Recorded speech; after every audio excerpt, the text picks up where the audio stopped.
Hello everybody out there, my name is Clive Bates, Director of Counterfactual Consulting. I've been asked to talk about what's gone wrong. I've got 8 quick fire points, but I'm going to start with the first one, what's gone right. And this is a story of innovation.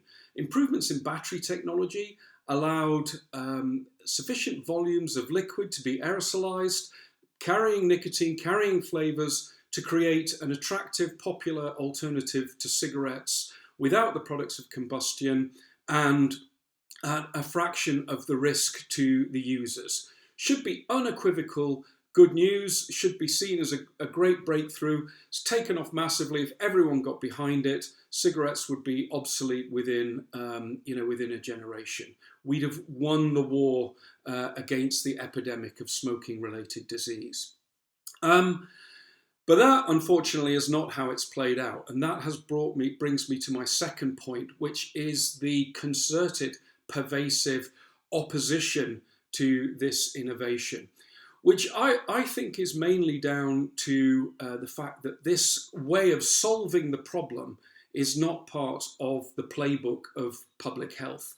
The free play of consumers, innovative producers in a lightly regulated market, in a way that doesn't involve the public health community, is simply something that's going on as the commercial consumer choice behavior of users, is antithetical to the way they do things. Their playbook is much more concerned with punitive measures, coercion, restrictions, stigma, denormalization, and so on. And therefore, it's countercultural. And that has caused a major backlash from those groups. And that has manifested itself in a variety of ways, which I'm going to explore in the rest of this talk. The first thing, the third area I want to talk about, is the first way this has manifested itself differently, is in a subtle change of mission. When I was Director of Action on Smoking and Health, our overriding concern was people dying in agony of cancer, living in misery with COPD, people dropping dead with heart attacks, heart failure, and so on. And that was our concern, real material harm. And that was actually something that affected middle-aged adults. It was a problem that happened because people smoked for decades. Prolonged exposure over many decades to cigarette smoke, causing them real harm and real misery.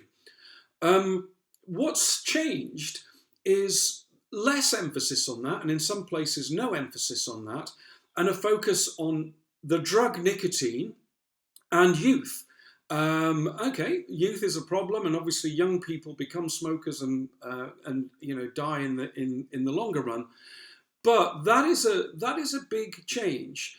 We were mainly interested in youth because of the potential for them to become adult smokers and to harm themselves as a result. I don't think that is a very likely course now.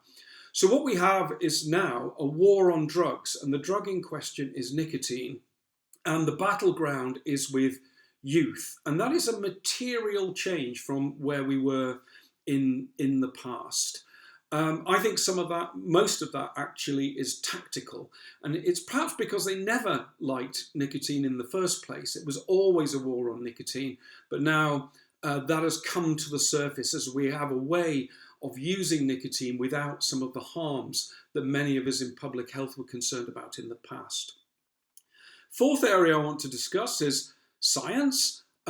This seems to have gone woefully wrong. The basics of science and toxicology, ideas like the dose makes the poison, or that correlation is not causation, the massive hyping of cell studies or animal studies, essentially the use of scientific endeavour to try to pump up regulation, to create a fear-based narrative, the linking of science, university press offices, press releases, a compliant media. All of that now has created a system in which science, as a form of propaganda, as a feedstock to propaganda, is now sort of polluting the intellectual atmosphere around these issues. And we are seeing highly conflicted science. I mean, huge grants are going, particularly in the United States, to scientists to basically find problems that regulators can regulate. Fifth area I want to address is policy. The harm reduction, tobacco and nicotine area is prone to some of the worst policy making literally of all time, the worst practices of regulators. Obviously, the ban on snus in the European Union is totally ridiculous and completely baseless, given that Sweden has such a good record with snus as a way of reducing disease. We see massive regulatory overkill in the United States. We see WHO and others trying to promote the idea that much less risky products should be regulated just as hard as very risky products.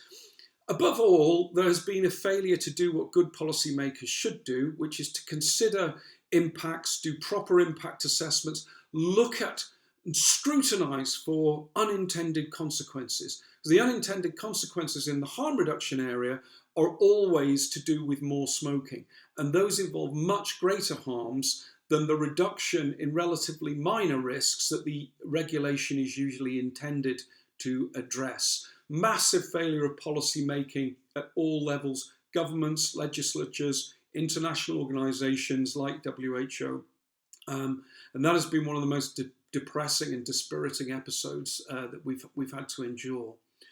The next area I would like to discuss, my sixth point, is about the media.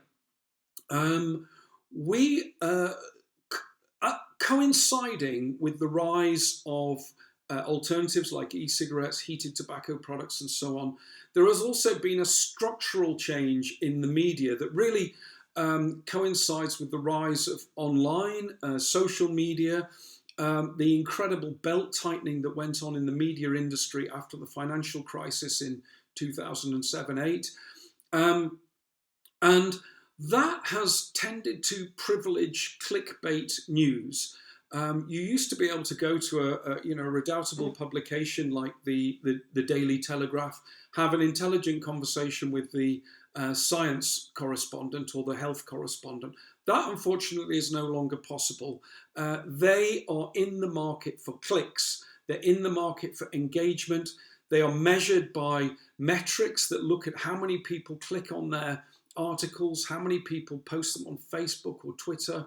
And they are not compared with the rest of the paper.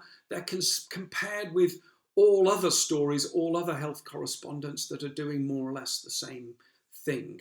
So the media has become an easy play for the sort of hysterical stories that are generated by activists. They love a moral panic. They love the bad news. They love translating the bad science that we're seeing generated upstream in universities, turning that into a shock horror, click me now, clickbait story. And that is unfortunate because the media should be taking a much harder view of what's going on with the advocacy, science and activism that there is around tobacco harm reduction. Seventh, the most addictive, most powerful drug of all, and that is money. And here we have seen incredibly wealthy benefactors like Bloomberg coming in with his foundation, funding a model of the problem exclusively, primarily anyway, focused on the idea that harm reduction products are essentially a tobacco industry conspiracy designed to, hook youth and kind of subvert the gains of, 50 years of tobacco control. This is absolute nonsense. This is a completely flawed view of the world. They're coming up with ridiculous policy prescriptions all the time. But that money is huge and it's everywhere. It's in vital strategies. It's propping up the World Bank, the WHO. It's funding huge activist groups, a massive international network of activists. And it's deeply damaging. It's unaccountable, largely unchallenged, even buying up media coverage. It's disgraceful, but it's largely unscrutinised.